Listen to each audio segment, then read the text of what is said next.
بسم الله الرحمن الرحيم.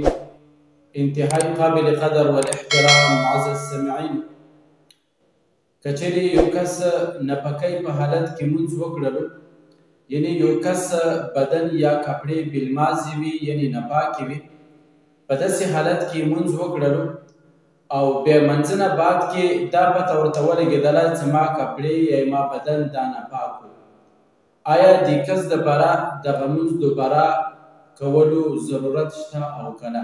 یعنی دوباره به دا مونځ کوي او که نه؟ الجواب وبالله التوفیق.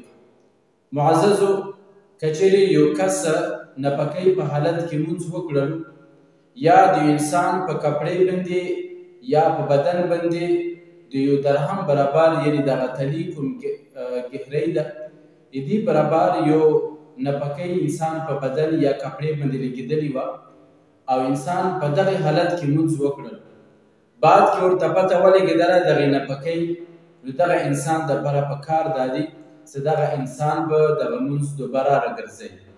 که چېرې د انسان ته په دې وخت کې نه پته ولګېدله، مثال کې طور پر ماسپښین مونځ نپکۍ په حالت کې وکړلو او په دې ماسپښین منځه وخت کې یعنې دغه وخت ختم نه شوه، پته ورته ولګېدله، نو دغه مونځ به په دغه ټیم کې فورا بیا راګرځوي.